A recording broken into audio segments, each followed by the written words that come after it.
চিন্তা করা যায় এই আচারটি বানাতে কোনো রকম তেল ব্যবহার করা হয়নি। যে কোনো আচার বানাতে, বিশেষ করে আমের আচার বানাতে যথেষ্ট পরিমাণ তেল ব্যবহার না করলে আমের আচার ভালো থাকে না।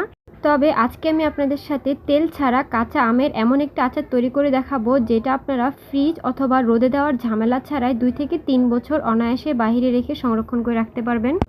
আশা করছি আজকের এই রসালো টকঝাল মিষ্টি আমের আচারের রেসিপিটি আপনাদের অনেক ভালো লাগবে। রেসিপিটি ভালো লাগলে ভিডিওতে একটা লাইক, কমেন্ট, শেয়ার করে দিবেন আর আমার চ্যানেলটি সাবস্ক্রাইব করে সাথেই থাকবেন। প্রথমে আমি কিছু কাঁচা আম ভালোভাবে ধুয়ে আমের ছিলকাটা ছিলে নিচ্ছি। চেষ্টা করবেন আমের ছিলকাটা একটু পাতলা করে ছিলে নিতে। তো আমি সবগুলো আমের ছিলকাগুলো খুব সুন্দরভাবে পাতলা করে ছিলে নিয়েছি। এবার হচ্ছে আমগুলোকে ভালোভাবে ধুয়ে পানিটা খুব ভালোভাবে শুকিয়ে নিতে হবে।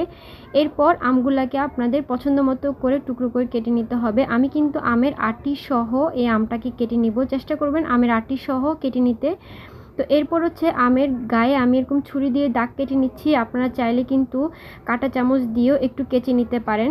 তো আমি একটু ছোট ছোট করে টুকরো করে সবগুলো আম কেটে নিয়েছি। আপনারা দেখেই বুঝতে পারছেন হয়তো আমি কতটুকু টুকরো করে নিয়েছি। আপনারা চাইলে আরও ছোট অথবা আরও একটু বড় করেও কেটে নিতে পারেন।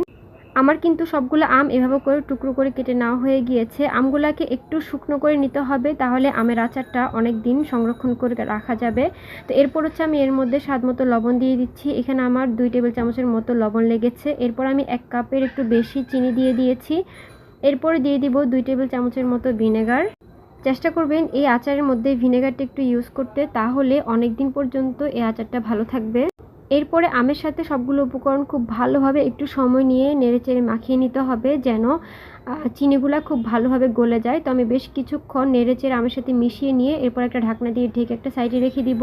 চিনিটা গলতে গলতে এখানে আমি আচারের মশলাটা তৈরি করে নিব। এখানে আমি 5 ফোড়ন টেলে নিচ্ছি। আপনারা আপনাদের পছন্দ মতো যে কোনোভাবে 5 ফোড়ন তৈরি করে নিতে পারেন। আমি এখানে প্যাকেটের 5 ফোড়নটা দিচ্ছি।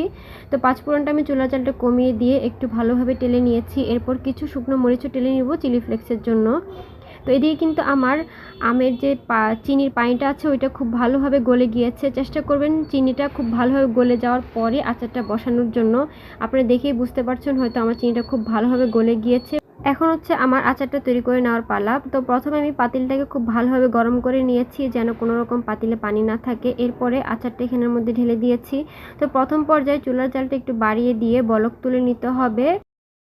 আচারটা চুলায় দেওয়ার পর থেকে কিন্তু অনবরত নাড়তে হবে, তা না হলে কিন্তু নিচে দিয়ে চিনিটা লেগে যেতে পারে। তো আমার কিন্তু আচারের খুব সুন্দরভাবে বলক চলে এসেছে। এবার হচ্ছে আমি চুলার জালটা একটু কমিয়ে দিব। আপনাদের কাছে একটা রিকোয়েস্ট থাকবে, প্লিজ আমার চ্যানেলটি সাবস্ক্রাইব করবেন। আপনাদের লাইক, কমেন্ট, শেয়ার আর সাবস্ক্রাইব কিন্তু আমাকে অনেক দূর পর্যন্ত এগিয়ে যেতে সাহায্য করবে।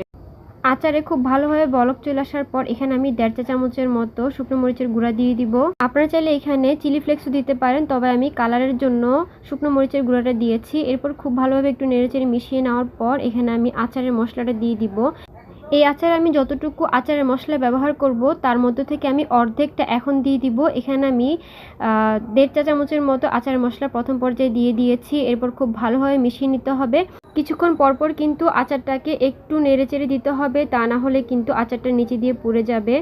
আর চুলার জালটা কিন্তু মিডিয়াম থেকে একটু কম থাকবে।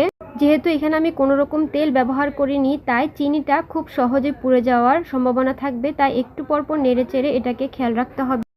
বেশ অনেকক্ষণ জাল করে নেওয়ার পর চিনিটাও কিন্তু অনেকটা শুকিয়ে এসেছে আর আমগুলোও কিন্তু অনেকটা ট্রান্সপারেন্ট হয়ে গিয়েছে।